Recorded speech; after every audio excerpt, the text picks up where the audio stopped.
အားလုံးပဲမင်္ဂလာပါခင်ဗျာကျွန်တော်တို့ရဲ့ Reading Party Food Summary YouTube Channel လေးကနေပြန်လည်ကြိုဆိုလိုက်ပါတယ်ဒီနေ့မှာတော့စာရေးဆရာစစ်စစ်ကလာရေးသားထားတဲ့ဘွန်းတူဝင်းဆိုတဲ့စာအုပ်လေးကိုအနှစ်ချုပ်ပြီးတော့တင်ပြသွားမှာပဲဖြစ်ပါတယ်အောင်မြင်မှုအတွက်မွေးဖွားလာသူ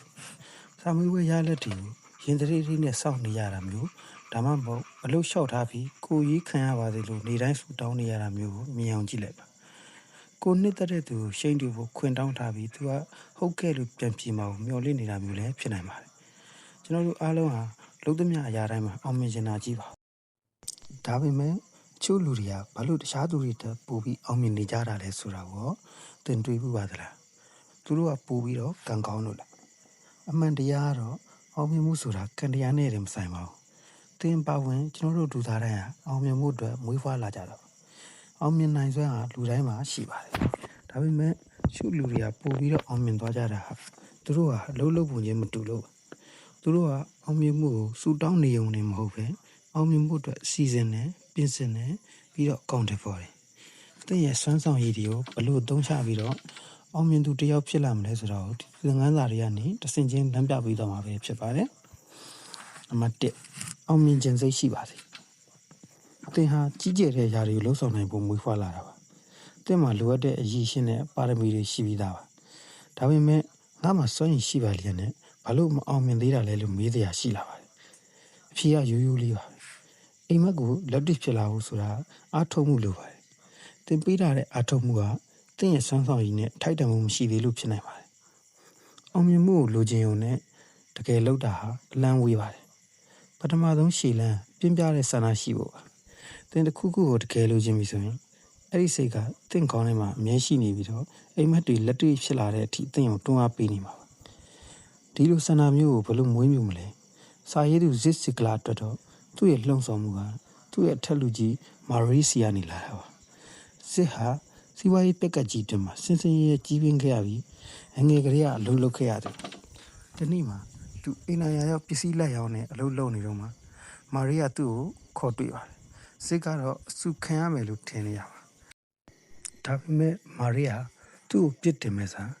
မင်းမဘဲရမစို့ထူးချွန်နိုင်တဲ့စွမ်းရည်ရှိတယ်လို့ရှီမစကားပြောခဲ့ပါတယ်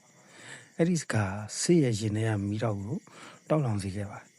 အကယ်၍တင့်ဘွားမှာမာရီလူမျိုးမရှိသေးရင်တော့ဒီစာအုပ်နှိပ်ချုပ်ကတင့်တဲ့အောင်မြင်မှုမိတော့ကိုစတင်ပြီးနိုင်ပါစေနံပါတ်2ကိုဘာလို့ခြင်းလဲဆိုတာတိတိကျကျသိပါစေအောင်မြင်ခြင်းစိတ်ရှိလာပြီဆိုရင်နောက်တစ်ဆင့်ဟာဘယ်ကိုသွားမလဲဆိုတာသိဖို့ပါဒါကတော့ပန်းနိုင်တတ်မှတ်ရှင်ပါတချို့ကပန်းနိုင်တတ်မှတ်ရမှာကိုပြင်းစရာကောင်းတယ်ဒါမှမဟုတ်ကြောက်စရာကောင်းတယ်လို့ထင်ကြပါတယ်ဒါပေမဲ့ပန်းနိုင်မရှိရင်သင်ဟာအရှိန်နဲ့လူရင်ရာကိုလက်ဟာသက်ဖြုံးမိတတ်ပါတယ်ဇစ်စစ်ကလာဘဝရဲ့ဘိန်းလုံးဆိုတဲ့ကရိယာလေးကိုမိတ်ဆက်ပေးခဲ့ပါအဲ့ဒါကနေသင်ဘဝရဲ့အရေးကြီးတဲ့အစိတ်ပိုင်း9ခုပါနံပါတ်1ကိုရေးကိုတာနံပါတ်2ကျမ်းမာရေးနံပါတ်3မိသားစုနံပါတ်4စိတ်ပိုင်းဆိုင်ရာနံပါတ်5ငွေကြေးနံပါတ်6ယုံကြည်ချက်ဝိညာဉ်ရေးနံပါတ်9အသက်မွေးဝမ်းကြောင်းလို့ဖြစ်ပါတယ်ဒီအပိုင်းတွေကို1ကနေ10အထိအမှတ်ပေးကြည့်ပါအမှတ်နည်းဆုံးနေရာသင်ကိုအရင်ဆုံးပြုပြင်ပြောင်းလဲပေးမယ့်နေရာပါပဲပန်းနိုင်သတ်မှတ်တဲ့အခါဒီချက်9ချက်ကိုလိုက်နာပါစေတိကျပါစေငါအလုပ်မှာတိုးတက်ရှင်တယ်လို့ရေဘူးရအောင်ပြောပါနဲ့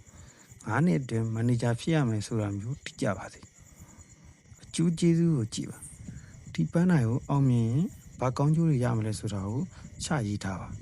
ဒါအသင်ကိုဆက်လျှောက်ဖို့ခွန်အားပေးပါအခက်ခဲတွေအတွက်ပြင်ဆင်ပါဘာတွေမှားယွင်းသွားနိုင်တယ်ဆိုတာကြိုတွေးထားရင်ပြဿနာတက်တဲ့အခါတည်တည်ငြိမ်ငြိမ်ဖြေရှင်းနိုင်ပါလိမ့်အရေးရှင်းတဲ့ဘုသူတကိုတိဆောက်ပါပန်းနိုင်ရောက်ဖို့လိုအပ်တဲ့ပညာရက်တွေကိုလေ့လာပါအကူအညီရှာပါအောင်မြင်မှုဆိုတာတယောက်တည်းလုပ်လို့မရပါဘူး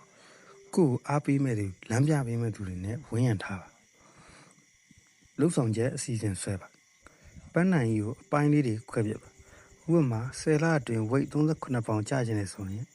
တစ်လကို3.8ပေါင်ကျအောင်လုပ်မယ်ဆိုတာမျိုးပါနောက်ဆုံးသတ်မှတ်ရက်ထားပါတက်လိုင်းမရှိရင်လူကပြင်းသွားတတ်ပါတယ်နံပါတ်3အောင်မြင်မယ်လို့ယုံကြည်မျှော်လင့်တာပါအောင်မြင်သူတွေကနိုင်မယ်လို့မျှော်လင့်ကြပြီးတော့ချုံးနှင်းသူတွေကရှုံးမယ်လို့ကြိုတွေးထားတတ်ကြပါတယ်သင်ဟာသင်အမြဲတွေးနေတဲ့အတိုင်းဖြစ်လာမှာပါ အောင်မြင်မှုအတွက်အောက်ပါခန္ဓာ၃ခုကိုအာယုံစိုက်ရပါမယ်နံပါတ်1ယုံကြည်ချက်အပိုင်းသင်ရဲ့ယုံကြည်ချက်ကသင်ရဲ့ရွေးချယ်မှုတွေကိုလွှမ်းမိုးပါတယ်ဘယ်လိုရှင်နေမျိုးမှမဆိုမျှော်လင့်ချက်နဲ့မေတ္တာကိုလက်လွတ်မခံပါနဲ့စိတ်ပိုင်းဆိုင်ရာအုံနောက်ဆိုတာကြွက်သားတစ်ခုလိုပါပဲလေ့ကျင့်ပေးလေးတန်မာလေးပါပဲ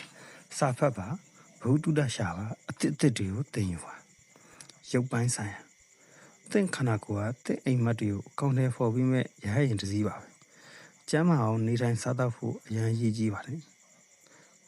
လမ်းပြကောင်းရှာပါကိုယ့်ထက်အောင်မြင်နေတဲ့သူတွေစီကနေကြံ့ကြံ့ယူပါဒါပေမဲ့လမ်းပြရွေးတဲ့အခါဒီရှင်းနေရှင်းရှိကြည့်ပါကိုကျင့်တရားကောင်းသူဖြစ်ရမယ်လက်တွေ့အောင်မြင်မှုရာဇဝင်ရှိရမယ်နားထောင်ကောင်းသူဖြစ်ရမယ်ဆုံးဖြတ်ချက်ပြတ်သားရမယ်ပွင့်လင်းယူသားရမယ်ကိုယ်လိုအပ်ရင်ဝေဖန်ရရမယ်အရှားသူရဲ့အောင်မြင်မှုကိုဝမ်းမြောက်ဝမ်းသာရှိယူနိုင်သူဖြစ်ရမယ်နံပါတ်5ရလက်အတွက်အလုံးမင်းမစိုးရိမ်ပါနဲ့ဘောလုံးပြစ်တဲ့ဘောလာတယောက်ကိုပဲကြည့်ပါသူဟာဘောလုံးကိုဘယ်လိုပြစ်မလဲဆိုတာကိုပဲထိန်းချုပ်လို့ရပါတယ်ဘောလုံးကလက်ထဲကထွက်သွားပြီဆိုရင်ရလက်ကသူ့လက်ထဲမှာမရှိတော့ပါဘူးသင်ဘွားကလည်းဒီလိုပါပဲသင်မကစွမ်းကုန်ကြိုးစားပြင်ဆင်ပြီးပြီဆိုရင်ကျန်တာကသူ့လိုလိုဖြစ်လာပါလိမ့်မယ်စိုးရိမ်တာကိုရပ်ပြီးတော့မျှော်လင့်တာကိုပြောင်းလဲပြလိုက်ပါစိုးရိမ်တာကကြောက်စိတ်ကိုဖြစ်စေပြီးတော့မျှော်လင့်တာကယုံကြည်မှုကိုဖြစ်စေပါတယ်နံပါတ်6ပြုသဘောဆောင်တဲ့အတွေးခေါ်ရှိပါစေအကောင်းမြင်စိတ်ဆိုတာတစ်ခါတည်းနဲ့ရတာမဟုတ်ပဲနေတိုင်းလေ့ကျင့်ယူရတဲ့လေ့ကျင့်တစ်ခုပါအကောင်းမြင်စိတ်ရှိဖို့အတွက်ဒီအချက်6ချက်ကိုမှတ်သားထားပါနံပါတ်1သင်မျှော်လင့်တဲ့အတိုင်းရလာလိမ့်ရှုံးမယ်လို့တွေးရင်ရှုံးမှဖြစ်ပြီးတော့နိုင်မယ်လို့ယုံကြည်ရင်နိုင်ချေပိုများပါတယ်နံပါတ်2လေ့ကျင့်မှုရဲ့စွမ်းအားအမြဲသင်ယူလေ့ကျင့်နေပါနံပါတ်3အမြဲတမ်းကြီးထွားနေပါသင်ယူမှုကိုရက်လိုက်တာနဲ့သင်ရဲ့စွမ်းဆောင်ရည်လည်းရက်သွားပါလိမ့်နံပါတ်4အမြင်ကအမှန်တရားကိုဖန်တီးတယ်ចេတနာကိုပဲကြည့်မနေပဲအဖြေကိုရှာပါနံပါတ်5ခရီးပေးရင်အစီအစဉ်ရှိပါစေတခုခုလုပ်ပေးမယ်လို့ခရီးပေးရင်ဘယ်လိုလုပ်မလဲဆိုတဲ့အစီအစဉ်မှာတစ်ခါတည်းဆွဲထားပါနံပါတ်6ကျေးဇူးတင်တတ်ပါစေကိုယ်မှာရှိတာတွေကိုကျေးဇူးတင်ခြင်းဟာသင်ကိုပျော်ရွှင်စေပြီးတော့ရှေ့ဆက်ဖို့ခွန်အားဖြစ်စေပါတယ်ဒီကုန်းချုပ်ဒီစာအုပ်လေးထဲမှာမှတ်ထားမှာသင်ဟာအောင်မြင်မှုအတွက်မွေးဖွားလာတာပါအောင်မြင်မှုကိုရယူဖို့အတွက်ပြင်းပြတဲ့ဆန္ဒထားပါတိကျတဲ့ပန်းနိုင်တတ်မှတ်ပါအောင်မြင်မယ်လို့ယုံကြည်ထားပါလမ်းပြကောင်းရှာပြီးကိုပြင်ဆင်ပါရတတ်ကိုမစိုးရိမ်နဲ့အကောင်းဆုံးကြိုးစားကောင်းတယ်ပေါ့ပါအောင်မြင်မှုစီရှောက်လန်းတဲ့လမ်းကြောင်းဟာမလွယ်ကူနိုင်ပေမဲ့ဒါမလျှော့ပါနဲ့သင်ဟာဘွန်းတူဝင်းဖြစ်တာကြောင့်သင်ရဲ့အစွမ်းစားတွေကိုပြေဝသုံးချပြီးထိုက်တန်တဲ့ဘဝကိုရယူလိုက်ပါအားလုံးကျေးဇူးတင်ပါတယ်မင်္ဂလာရှိသောရှင်ကားလေးဖြစ်ပါသည်ဗျ